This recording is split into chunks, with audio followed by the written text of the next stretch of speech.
오늘 출애굽기 12장 말씀을 통해서 6월절 어린 양이라는 제목으로 말씀을 나누겠습니다. 오늘 말씀은 하나님께서 이스라엘 백성들에게 6월절 절기를 지키도록 명령하고 또 하나님께서 말씀하신 10번째 애굽에서 난 모든 장자와 가축의 첫것을 치는 재앙을 내리신 일을 기록하고 있습니다. 6월절이란 히브리어로 페사흐라고 이렇게 하는데요. 이 뜻이 넘다, 지나가다 라는 그런 뜻입니다. 한자어로 유월이라고 할 때도 넘을 유자에 건널 월자를 씁니다. 그래서 넘어서 지나가다, 건너가다 이런 뜻이 있는 것이죠. 영어로는 또 패스오버라고도 합니다. 넘어서 지나가다 라는 뜻인데요. 죽음의 사자가 이집트의 모든 집을 방문하는데 그 문지방과 문좌우 설주에 어린 양의 피가 보이면 그 죽음의 사자가 그 집을 넘어가서 지나가지만 또 그 어린 양의 피가 없으면 그 집에 들어가서 장자를 죽이게 됩니다. 그래서 그 피를 보고 넘어간다. 그래서 6월절이라고 하고요. 또 하나님께서는 자손 대대로 이제는 이 6월절 절기를 지키라라고 말합니다. 6월절의 가장 핵심이요 주인공은 누구일까요? 네, 어린 양입니다. 왜냐하면 1년 된 흠없고 수컷인 양과 염소 중에서 어린 그 피를 이제 그 양을 잡을 때 또 염소를 잡을 때 그 피를 담아서 그 피를 무술초에 이렇게 찍어가지고 문좌우, 문지방 또 이렇게 설주에다 바르면 바로 그 피가 있어야만 죽음의 사자가 넘어가기 때문에 6월절의 핵심은 무엇인가? 그 어린 양의 피가 있는가 없는가에 따라서 죽음을 면할 수 있고 구원받을 수 있고 아니면 죽음에 처할 수밖에 없다는 것입니다. 이 6월절 어린 양의 피가 있어야만 죽임을 당하지 않고 구원을 얻을 수 있습니다. 만일 6월절 어린 양의 피가 없다면 죽임을 당하게 되고 그 다음날 눈을 떴을 때 다른 모든 가족들이 정말 장자의 그러한 죽음으로 인한 슬픔 가운데서 곡을 하고 울며 이를 갈게 될 것입니다. 마태복음 13장에 보면 세상의 끝에 인자가 천사들을 보내어서 모든 넘어지게 하는 자들과 불법을 행하는 자들을 거두어서 그들을 풀무불에 던져 넣으리라는 말씀이 있습니다. 그래서 거기서 구원받지 못한 자들이 울며 이를 갈게 되리라고 말씀하시죠. 하지만 그때의 의인들은 자기 아버지 나라에서 해와 같이 빛날 것이다 라고 마태복음 13장에 말씀하고 있습니다. 즉 예수님을 믿고 그 피로 구속함을 받아 하나님의 자녀가 된 자들은 하나님을 따라 의롭게 살며 예수 그리스도로 말미암아 의롭다 여김을 받으며 구원을 얻어 하나님 아버지의 그 나라에서 해와 같이 빛나는 영광스러운 삶을 살게 되지만 예수님을 믿지 아니하고 오히려 복음과 하나님의 나라를 거역하는 삶을 살고 또한 불의한 삶을 사는 자들에게 그 마지막 때 사단 마귀와 함께 풀목불에 던져짐을 당할 것이다 라고 분명히 말씀하고 있습니다. 우리가 출애굽기 특별히 이 10번째 재앙, 장자의 죽음의 재앙을 대하면서 6월절 어린 양의 이란 귀한 말씀을 보면서 우리도 장차 재림하실 주님 그리고 또 마지막 때 심판하실 최후의 그 심판을 생각하지 않을 수가 없습니다.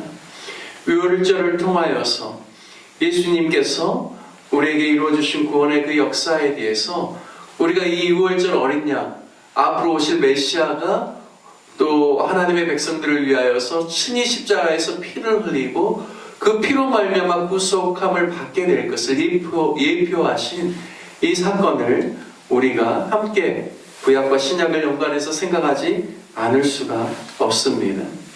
하나님이 원하시는 구원은 무엇일까요? 단순히 애굽에서 자신의 생명만을 보존받는 것이 하나님이 원하시는 구원이 아니라는 사실을 우리가 출애굽기 말씀을 통하여서 알 수가 있습니다.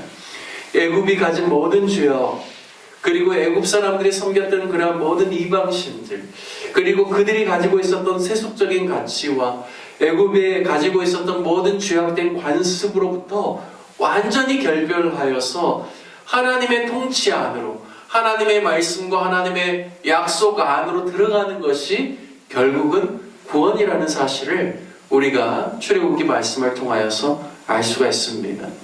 유월절 절기는 바로 그런 하나님의 놀라운 구원의 역사를 이스라엘 백성들과 그들의 후손들이 대대로 기억하고 유월절 절기에 숨겨진 장차 오실 메시아와 놀라운 구원의 사역을 그들로 하여금 기대하고 기다리도록 메시지를 주기 위해서 주님께서 유월절 절기를 이제 정하시고 대대로 지키라고 말씀합니다.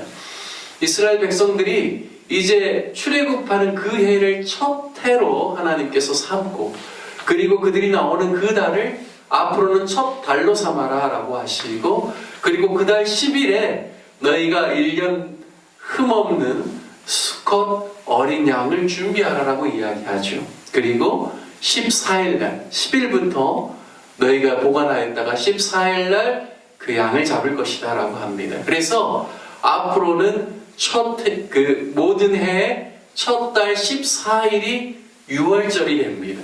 그리고 유월절을 어떻게 지키는가? 그 다음 15일째는 이제 무교절로 들어갑니다.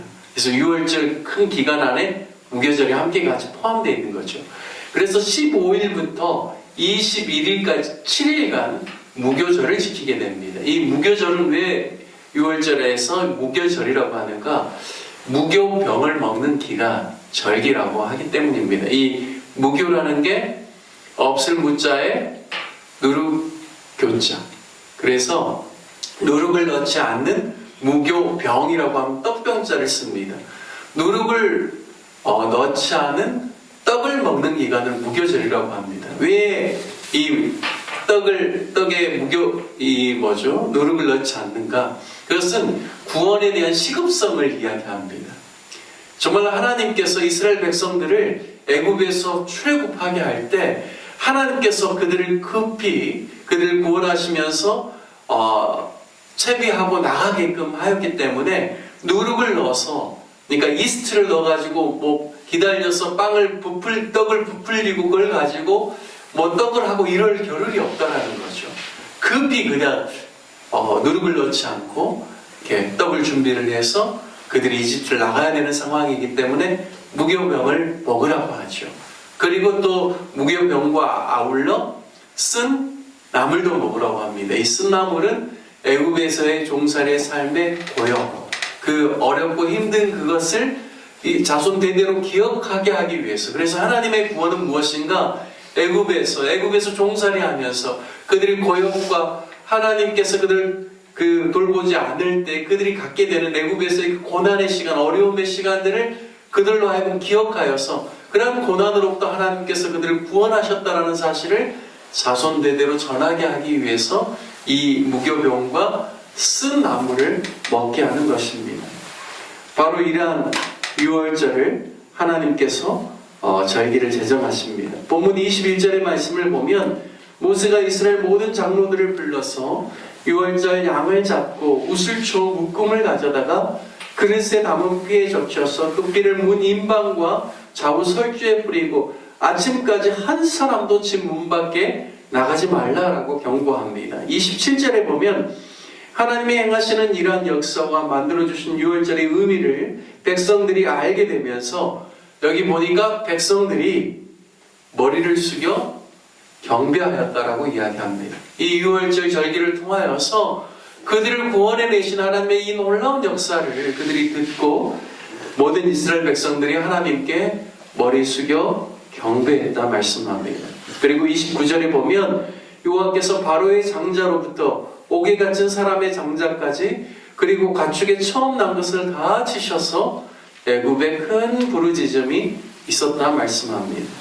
31절을 보니까요, 바로도 밤에 모세와 아론을 불러서 너희와 이스라엘 자손은 일어나 내 백성 가운데서 떠나 너희의 말대로 가서 여호와를 섬기며 너희가 말한 대로 너희 양과 소도 몰아가고 나를 위하여 축복하라. 이제 결국에는 이 10번째 장자를 치는 이 재앙을 경험하고 난 다음에 바로 왕이 포기하는 것입니다. 손을 들고 항복하는 것이죠. 그리고 애굽 사람들 모두가 이스라엘 백성들이 속히 떠나기를 재촉하였다고 하십니다. 그리고 이스라엘 자손들이 모세의 말대로 은금 패물을 애굽 사람들에게 구하여 그 구하는 대로 다 받고 그것을 가지고 이제 약속의 땅을 향하여서 출발하게 됩니다. 놀라운 하나님의 구원의 역사를 오늘 출애굽기 12장에서 또한 이렇게 기록하고 있습니다.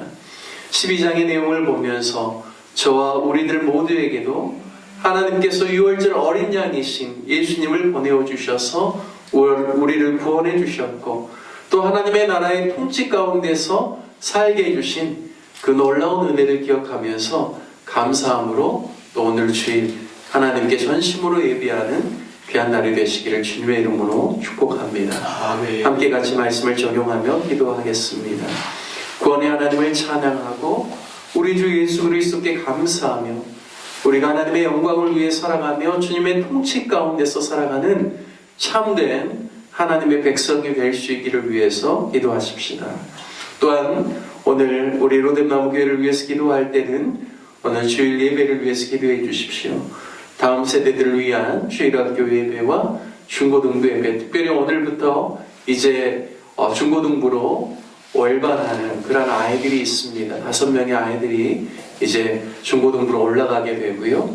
또 중고등부 예배를 이제 더 이상 9시 반이 아니라 11시에 동시에 주일학교에 드리는 시간과 함께 같이 드리게 되고 이제 9시 반 예배는 교사들 중심으로 또 주일 1예배로 드리게 됩니다. 그래서 오늘 또 많은 아이들이 또 혼란스러워하지 아니하고 또 하나님의 은혜 가운데서 예배를 잘 드릴 수 있도록 다음 세대들을 위해서 기도해 주시고 작년 예배를 위해서 또 성령의 기름 부으심을 위해서 기도해 주시고 이후에 또한 식탁의 교제와 또 목장 모임 그리고 또 오늘은 붕어빵 시연을 하면서 성도님들이 또 3월부터 있는 또 전도사역에 더 많은 관심을 가질 수 있도록 또 홍보하는 시간들을 가질 텐데 주일의 모든 예배와 사역 가운데 주님 함께하여 주시고 기름 부어주시도록 기도해 주시기를 부탁드리겠습니다. 우리 다같이 주님의 이름 한번 부르신 후에 함께 말씀 적용하고 교회를 위해서 함께 기도하겠습니다. 주여